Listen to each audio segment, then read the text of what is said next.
Have you ever said something and instantly wished you could take it back? That feeling, like your words flew faster than your judgment, hits hard. Like an arrow loosed from the bow, you can't pull it back. But what if you didn't have to? What if you could train yourself to speak with such purpose and clarity that every word reflected your wisdom, confidence, and self-mastery? Here's the truth. Intelligent people aren't just smart, they're deliberate. Their words don't just land well, they resonate. That's what we're exploring today. Welcome to a journey inspired by the timeless power of Stoic philosophy. 1. That will reshape the way you speak, think, and connect. This isn't about sounding smart. It's about becoming someone whose words reflect deep strength. From avoiding the trap of boastfulness to unlocking the quiet power of listening, these insights are simple, practical, and transformative. So whether you're leading a team, chatting with friends, or simply navigating your own thoughts, stay with me. Because this isn't just about speech. It's about shaping your identity from the inside out. Number 1. Avoid boasting about knowledge. We've all encountered someone who can't stop talking about their accomplishments, the books they've read, the challenges they've mastered, the accolades they've collected. At first we might be impressed, but slowly fascination gives way to distance. Why? Because wisdom that shouts often drowns out the very connection it hopes to create. The Stoics taught us a better way. Marcus Aurelius once wrote, "Nature does not boast about what it creates, and neither should we." True wisdom doesn't need applause, it speaks for itself. Let me share a story. I once had a colleague named John, a brilliant tech expert. In every meeting, every gathering, John made it a point to remind others how much he knew. He'd talk about the projects he led, the innovations he introduced, and the awards he had racked up. At first, people were genuinely impressed, but slowly, the room began to shift. Eyes glazed over. Conversations became shorter. Eventually, someone gave John honest feedback. "Your knowledge is valuable, but the way you share it feels more like a competition than a contribution." That was his turning point. He realized that his brilliance wasn't in question, but his delivery was. In trying to earn admiration, he was building walls instead of bridges. Here's where Stoic wisdom steps in with clarity. First, let your work speak for itself. When you truly understand something, it shows in how you handle problems, how you explain ideas simply, and how you empower others, not how loudly you claim expertise. Second, practice humility. This doesn't mean you downplay your strengths. It means you allow others to uncover them naturally. When people discover your value through experience, not self-promotion, the connection is more genuine. Third, and most importantly, listen. Listening is more than a passive act. It's a powerful tool for growth and a gesture of deep respect. The Stoics considered silence not a void, but a presence. Silence isn't ignorance, it's confidence. It's wisdom in its most grounded form. John learned that slowly but deeply. He stopped trying to impress in every conversation. Instead, he began to ask more questions, listen longer, and speak only when his words could elevate the discussion. He wasn't just seen as intelligent anymore, he was respected. People began to seek his opinion, not because he demanded attention, but because he had earned trust. He became a collaborator, not a lecturer. Avoiding boastfulness doesn't mean burying your knowledge.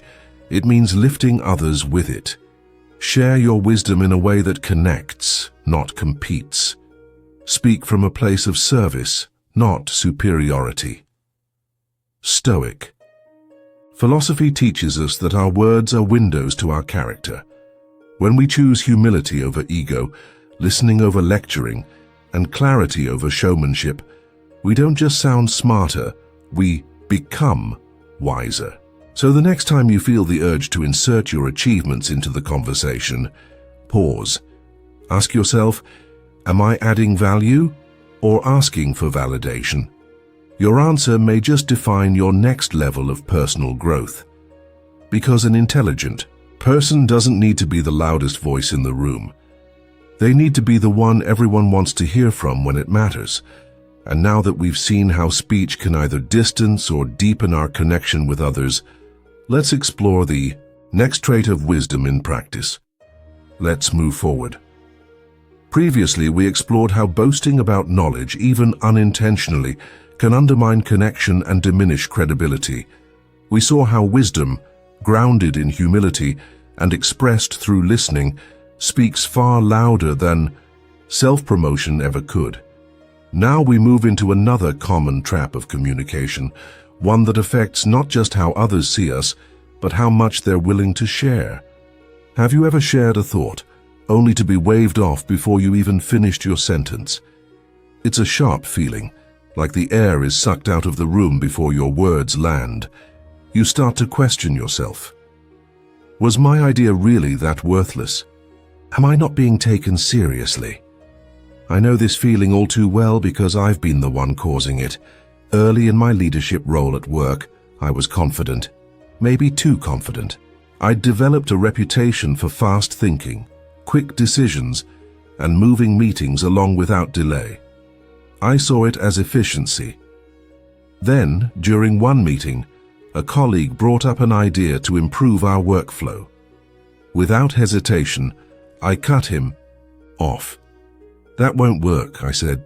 "Too impractical." I thought I was saving everyone time, but what followed wasn't relief. It was silence. There were glances exchanged, the kind that say more than words ever could. People stopped making eye contact. The energy in the room turned cold. Afterward, a trusted colleague approached me quietly and said, "Maybe you should have listened a bit longer." That idea wasn't as bad as it sounded. It was a wake-up call I didn't see coming. I hadn't just dismissed a suggestion, I had unknowingly shut down the creative spirit in the room. I'd created a space where people felt it was safer to stay silent than to speak. And that's when I turned to Stoic wisdom. Marcus Aurelius once wrote, "You cannot learn what you think you already know." When we dismiss someone's opinion too quickly, we're not just missing an idea, we're weakening trust. We're reinforcing the notion that we already have all the answers, and nothing kills growth faster than that. So I changed. In the meetings that followed, I reminded myself of a powerful truth. Listening doesn't mean agreement. It means respect. It means openness. It means being willing to consider another point of view, even if it doesn't seem viable at first. And something surprising happened when I stopped rushing to respond and started asking, "Tell me more." My team's ideas flourished. People began sharing more. New voices joined the conversation. Solutions I'd never even imagined started to emerge. The shift was real. Instead of thinking, "How can I refute this?" I started asking, "What can I learn from this?"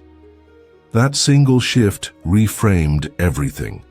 Even flawed ideas had fragments of truth, fresh perspectives that helped me understand the problem from new angles. And that understanding, that was value. Second, I learned to practice humility, not as a virtue to display, but as a mindset to live by. Stoicism reminds us we're not the center of the universe. When we instantly dismiss others' views, we're putting our own perspective on a pedestal. We assume superiority. But the truth is, no single person sees the full picture.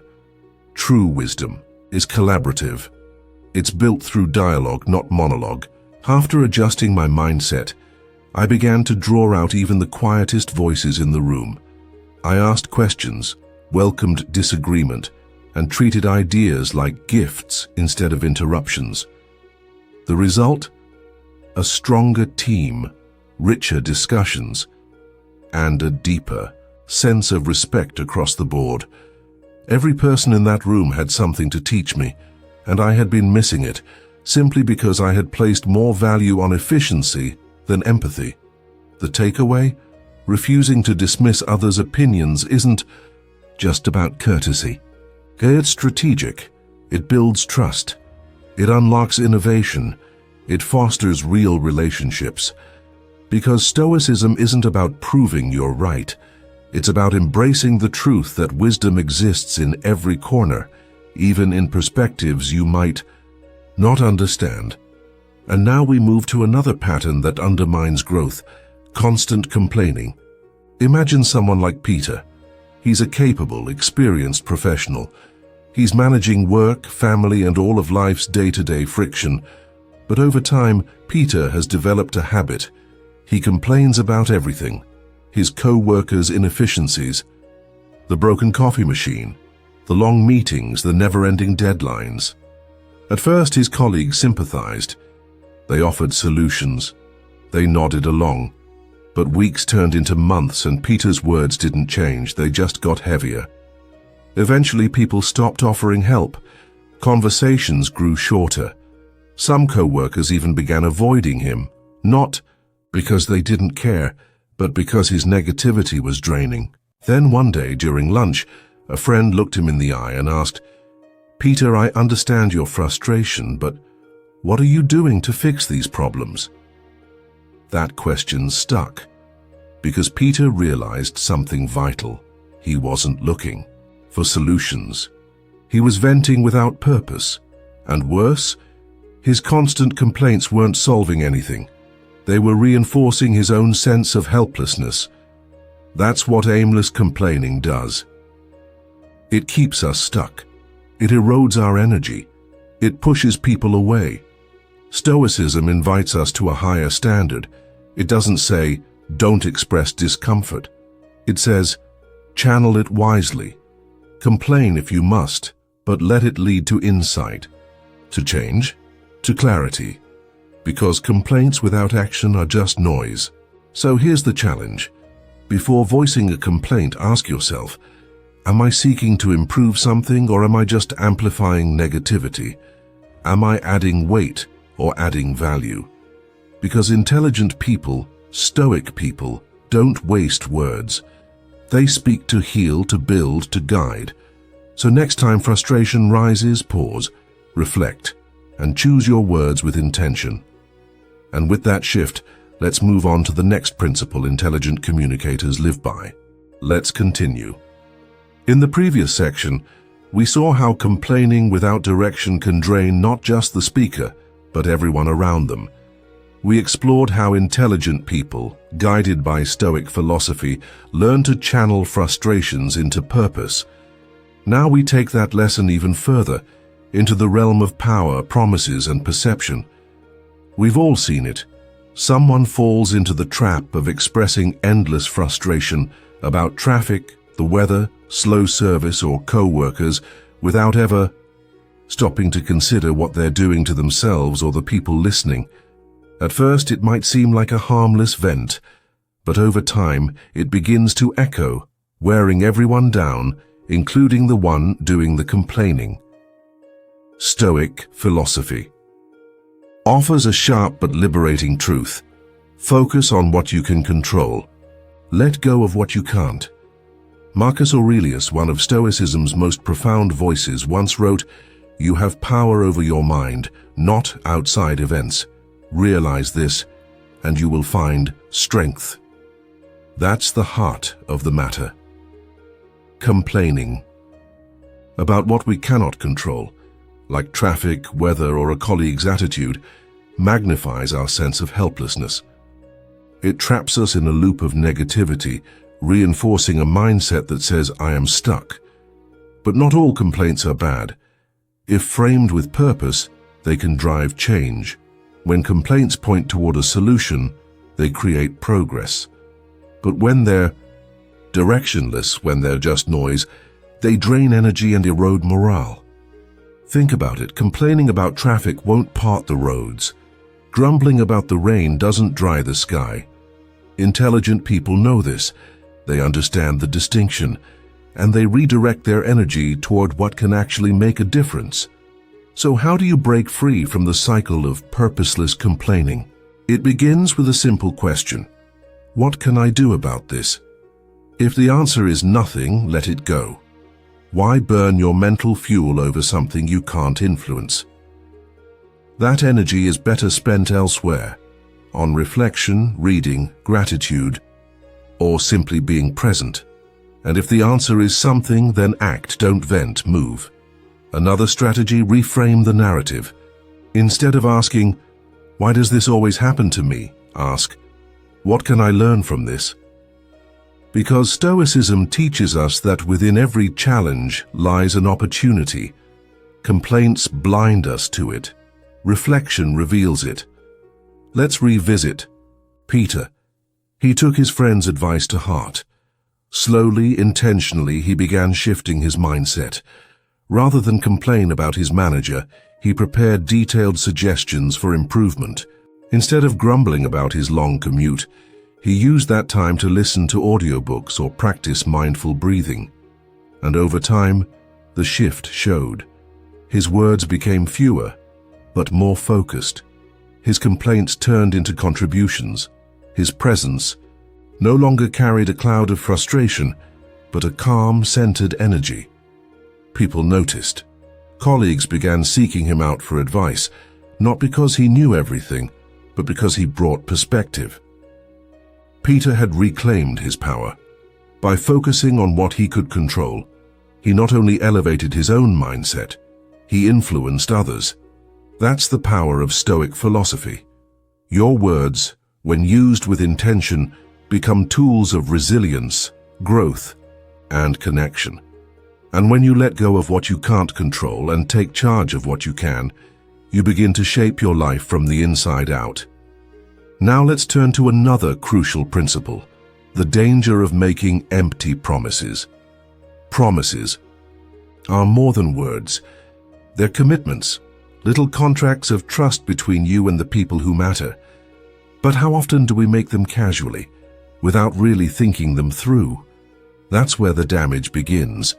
Stoicism teaches us to align words with actions, that integrity isn't measured by how much we say, but by how much we follow through. Let's meet Greg. A seasoned professional in his 50s, Greg was juggling the pressures of his career and family life. He had the best intentions. He wanted to be dependable, so he said yes to everything. I'll review those reports tonight. I'll be home for dinner. I'll call you back later today. But more often than not, he didn't follow through. At first, people understood. He was busy, deadlines came fast, but eventually the pattern became clear. His promises were fading into background noise. His team began to second-guess him. His family stopped waiting. Then one day, after missing another important dinner, Greg found a note on his desk. It was from his teenage daughter. It said simply, "We just want you to mean it when you say it." It was a quiet sentence, but it cut deep. Greg realized something profound. His words, well-meaning as they were, had lost their weight. And that was eroding not just trust, but the very relationships he cared most about. This is where Stoic wisdom strikes clear. Marcus Aurelius wrote, "Let your words be plain and true." A promise is not for convenience. It's a reflection of character. Breaking a promise, even unintentionally, is like writing a check your credibility can't cash. So how can we speak with integrity without overcommitting? Start with a pause. Before you say yes, ask, do I truly have the time, energy, and space to follow through? If there's any doubt, it's better to under-promise and deliver well than to over-promise and fail. Try this shift. Instead of saying, "I'll get this to you by tomorrow," try, "I'll aim for tomorrow, and if anything changes, I'll update you." Set realistic expectations, and when you exceed them, you surprise with reliability. That's leadership. Another tactic? Under-promise and over-deliver. If Greg had told his team he needed 3 days for a report, but finished In two, he'd build trust rather than risk disappointment. And finally, embrace accountability. If you do fall short, own it. Be sincere. Explain briefly. Offer a next step. Respect is not built by perfection. It's built by honesty. Greg learned this. He became more thoughtful in his commitments, said no when necessary, meant it when he said yes. Over time, the trust returned, his team respected his word, his family believed in him again, and most importantly, he felt peace, because his words now matched his actions. In the end, avoiding empty promises is not about being flawless, it's about being real. When your words and actions align, you don't just build trust, you build character, and that's Stoic strength. So as we close this page, reflect. Are your promises adding trust or uncertainty? Are your words clear and true? Let's turn now to the next principle every intelligent communicator must understand. Let's continue. In the last section, we explored how keeping promises and knowing when not to make them can shape the trust others place in us. A promise isn't a tool for convenience, it's a mirror of our integrity. Now we continue, forward with two more powerful Stoic lessons. Lessons about how we handle our mistakes and how we speak about the future. Number 5, don't deny your mistakes. Have you ever hesitated to admit a mistake, fearing it might expose you, make you look weak, or cause others to question your competence? I know that feeling well. For years, I thought admitting I was wrong would make others lose respect for me. But Stoic philosophy taught me otherwise. In fact, Stoicism sees truth as strength, not shame. Marcus Aurelius once said, "If someone is able to prove me wrong and show me my mistake in any thought or action, I will gladly change. For it is the truth I seek, and the truth never harmed anyone." That quote reframed everything for me. Let me take you back to a moment that changed my thinking. A few years ago, I was leading a high-stakes project at work. Pressed by a brutal deadline, I rushed through a final report and missed some critical details. As a result, the entire team took the heat from upper management. My first instinct? Excuses. I wanted to blame the timeline, the workload, anything but myself. But deep down, I knew. If I started shifting blame, I'd be tearing down the very trust I'd spent years building. So I made a different choice. At the next team meeting, I stood up and took full responsibility. I apologized and outlined the exact steps I'd take to ensure it wouldn't happen again. What happened next surprised me. Instead of judgment or anger, I was met with gratitude. Colleagues thanked me for owning up to it. Some even said it made them feel more comfortable taking accountability themselves. I realized something powerful that day. Admitting your mistakes doesn't make you smaller. It makes you stronger. It makes you real. Why? Because owning a mistake tears down walls. It signals that you care more about growth and truth than ego. It creates space for open dialogue and shared solutions. Of course, it's not easy. Admitting we're wrong stings. We fear rejection or judgment. But let me ask you, does denying a mistake actually protect your image, or does it expose your fear? Real strength lies in the opposite direction. The courage to admit your faults is a signal, not of weakness, but of maturity. So how do we practice this in real life? Start with self-awareness. When something goes wrong, don't immediately look outward. Ask, what was my role in this? Even if your share of the blame is small, owning it opens the door to trust. Next, take corrective action. Don't stop at an apology. Show through your behavior that you're invested in making things right. The Stoics teach us that failure is never final, unless we refuse to learn from it. Those who confront their mistakes head-on not only grow personally, they lead by example. They show others that being wrong isn't the end of credibility, It's the beginning of transformation. So next time you feel the urge to defend or deflect, pause, breathe, and choose the path of strength.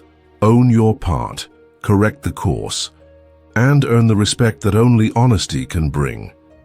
Now let's move into Lesson 6. Don't overshare your future plans.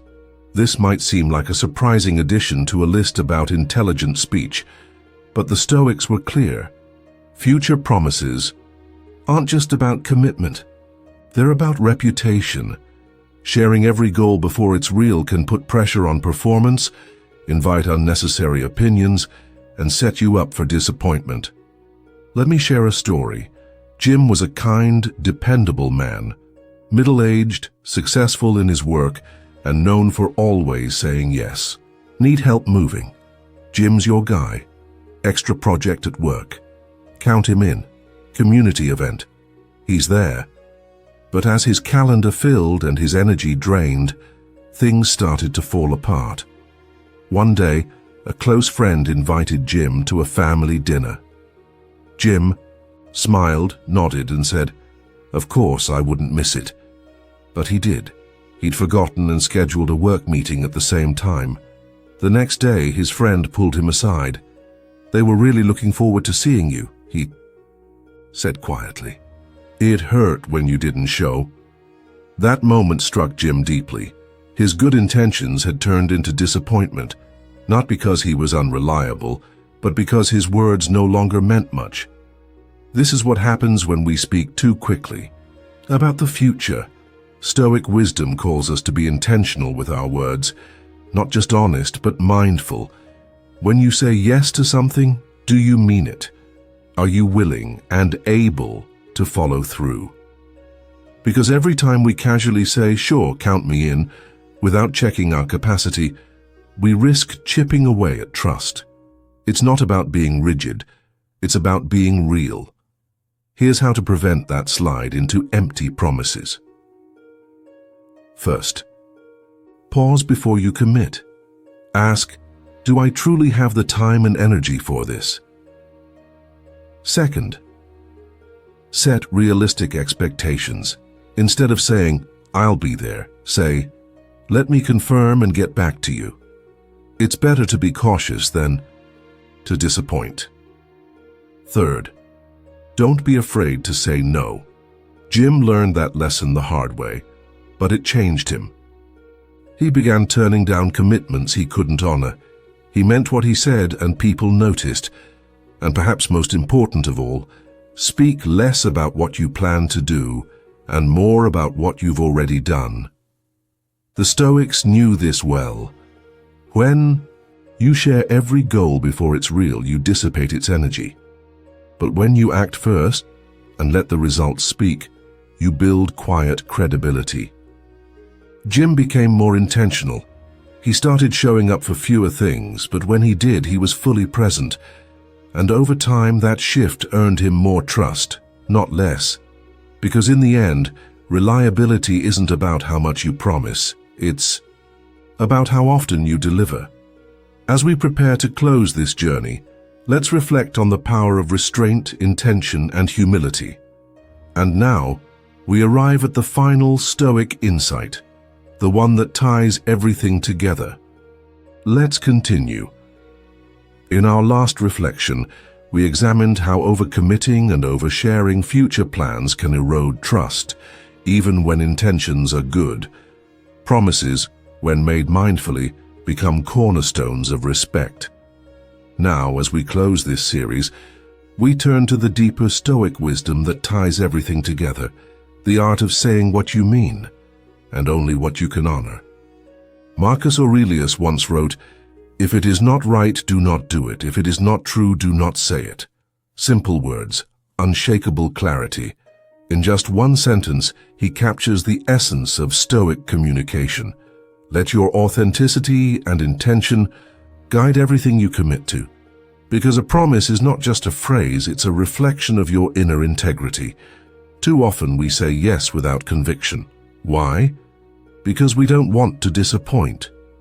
We want to please, to avoid conflict, to be seen as dependable.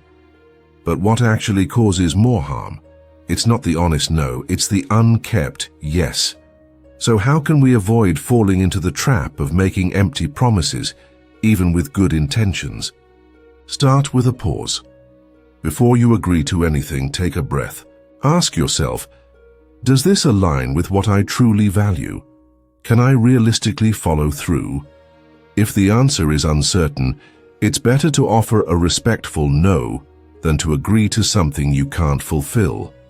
People appreciate clarity more than vague optimism. A grounded no builds more trust than a hopeful yes that disappears when it matters most. Next, prioritize quality over quantity. You don't need to be everywhere. You don't need to say yes to everything. In fact, spreading yourself too thin weakens your ability to show up where it counts. It's better to do fewer things, but do them well. When you commit to something with full intention, when you bring your best effort, you build a reputation not just for getting things done, but for doing them with excellence. And remember this, saying no is not selfish. It's self-awareness. The Stoics believed in focusing on what you can control. If you're stretched too thin, your impact decreases, your promises begin to unravel. But when you guard your commitments, when you treat your word like a contract of character, you protect not only your time but your reputation. Let's return to Jim. After his wake-up call, he began doing something different. Instead of blindly agreeing to everything, he paused. He asked himself, can I truly show up for this? If the answer was no, he said so, with grace. And slowly things changed. His friends no longer heard empty promises. His co-workers trusted him more, not because he said yes to every request, but because he followed through on the ones he chose. Jim had learned the quiet power of intention. His relationships improved. His stress decreased, and his own self-respect grew, because now when he spoke, his words carried weight. This is the core of intelligent speech. Alignment. Your words match your actions. Your intentions match your delivery. In the end, avoiding empty promises is about more than reputation. It's about integrity. When you speak, speak with thought. When you commit, commit with care. Because every word you utter, especially when it involves others, leaves a mark. The Stoics remind us what you say becomes who you are. And when your words and values match, you build not just better connections, but a better version of yourself. So next time someone asks for your time, your help, your yes, pause, reflect, and answer from a place of strength and honesty, because that, in the end, is wisdom in motion. And before we close, I'd love to hear about your own journey. Have you found yourself caught between intention and overcommitment? Have you learned to say no with strength? If this video spoke to you, leave a comment below. Share your reflections, your wins, and even your challenges. And if you're not sure what to write, just drop "I love this" to let us know you made it through. Don't forget to subscribe and tap the bell so you never miss another deep dive into Stoic insight and practical wisdom. I've left a few more videos on the screen. Continue exploring and take another step forward on your path of growth. Thank you for walking this journey with me. Until next time, choose your words like a Stoic, carefully, intentionally, and with heart.